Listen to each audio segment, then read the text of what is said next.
Hello, good afternoon.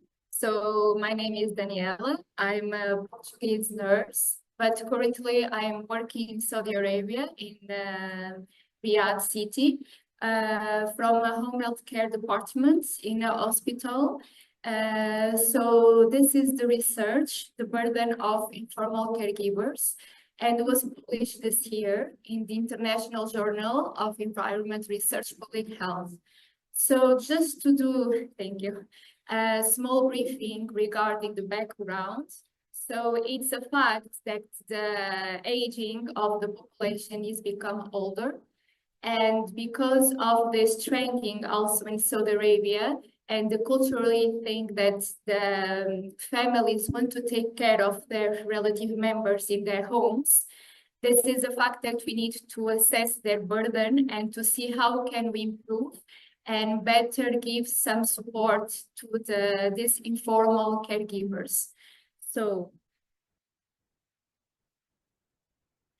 let's start with definition of home health care. Consists in a system of qualified practitioners such as nurses, physicians, occupational therapists, dietitian, and social service, provide care to patients in their homes. So in our department, we work 7 days a week from 7 a.m. to 11 p.m. So what is the purpose of this adult home health care program? So this is a service to promote an optimal level of well-being for the patients, to help and support them to improve and maximize independence in their daily activities, and to assist in their needs to avoid hospitalizations or admission to long-term facilities. So what is this meaning of informal caregivers? So they are described as often family or friends provide unpaid support to individuals with chronic condition or disabilities, helping with daily activities such as the bathing, dressing, heating, and also offering emotion and social support. What is their importance to the healthcare system? So they play a vital role by enhancing patient quality of life, bridging gaps between professional healthcare service, which is essential for recovery. What is this impact on physical and emotional health? So because of these informal caregivers, they don't take care about themselves. Sometimes they cause physical strain, leading to chronic pain, fatigue, and health decline. So they are often neglect their own health while focusing on others' needs. And regarding this is the definition of the burden, because they could refer to the physical, emotional, financial, and psychological strain experienced by caregivers as a result of their caregiving responsibilities. So the materials and methods. What is the question? How does the burden of informal caregivers vary across different patient disease? So our first goal is to assess the informal burden of the informal caregivers level and compare across 4 different patients' comorbidities, including palliative, cancer, chronic, and dementia. The second is through the home health care program, we can offer increased support by scheduling additional visits from our healthcare professionals. That way, it will alleviate the caregiver burden and promote greater teamwork. So our study design was a cross-sectional study where the participants were the population from our home health care program, all informal caregivers above or equal 18 years old, Arabic speakers, and continuously taking care of the patient for weeks or more. The data was collected from June to September 2024 with a total of 384 informal caregivers.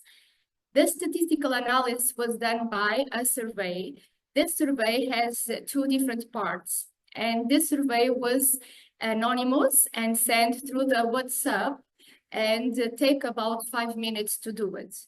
The first part is about socio-demographic informal caregivers characteristics, such as the gender, age, marital status, education level, job level also, if they are employed or not, the job status, the caregiver relationship between the caregiver and the patient himself, and also the duration of care. The second part is a tool to access the burden of the informal caregivers. The tool that we choose was Desired Burden 22 questions, and I will talk later about this tool. Then, the analysis of potential mechanisms. We explore a difference between informal caregivers' characteristics and compare the level of burden between the patient disease. So this is the highest percentage represented here from the informal caregivers' socio-demographic characteristics. The median age was 52 years old, and this is the disease of recipients. So we have 31% dementia patients, informal caregivers taking care of chronic 27.1, and from palliative 21.6, and for cancer patient 20.3%. So the duration of care, the highest percentage was for taking care more than 3 years of the patients, so 41.7%. The gender was the female representative with 69%. The general education has 50%. Most of them are unemployed with 72.7%, and also married 75%. And the relationship is taking care of the parents 58.1%. So after literature review, we choose this Desired burden to access the burden of the informal caregivers. Is a wide tool to access the burden with good consistency, and they access the caregiver's physical health, psychological well-being, financial, social life, and the relationship between the caregiver and patient. This is the scale, and which question is scored on a 5-point Likert scale. Never 0, rarely 1, sometimes scored by 2, quite frequently by 3, and near always by 4. The total scores range from 0 to 88. The cut-off values were 0-20 to little or no burden, 21 to 40 mild to moderate burden, 41 to 60 to moderate to severe burden, and 61 to 88 really severe burden. So as we can see from the graphic, the mean from this ZBI score to access the burden was 31.66, which is mild to moderate burden. And the highest representative was the informal caregivers taking care of the dementia patients, 38, followed by the chronic ones with 35, palliative 25, and the cancer 23. But all it's in the range between to mild to moderate burden. So this will be the relationship between the caregiver burden, the studied variables. We use a cutoff score more or equal 21 for yes, that is burden, which a total of 286 respondents. And the cutoff score less than 21 for there is no burden, with a total of 98 respondents. The only factor that didn't show any association was the marital status. As we can see, the p-value, it's more than 0.05. For the multivariate logistical regression modeling the relationship between the caregiver burden and the studied variables, it is possible to confirm that patients with dementia have more impact on caregivers' burden compared the ones with cancer.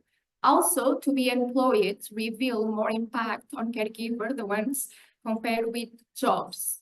To have high education level also has more impact on caregivers' burden compared with those with university education.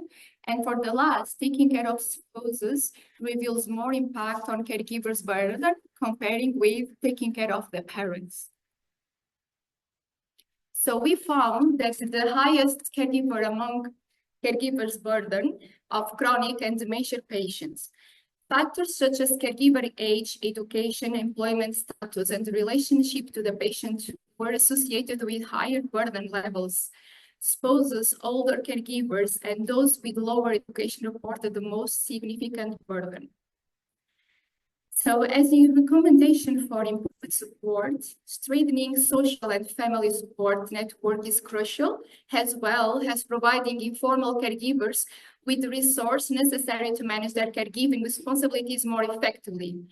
Educational and training programs are vital for equipping caregivers with necessary skills such as personal care, techniques and stress management, empowering them to provide better care and maintaining their well-being.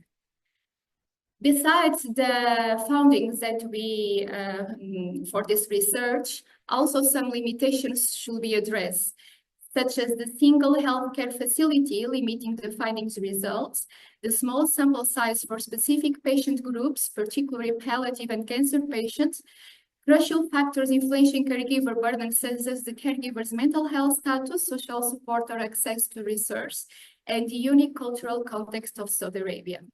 So as a conclusion, the burden of informal caregiver had a more significant impact on patients with chronic and dementia disease than those under cancer and palliative care.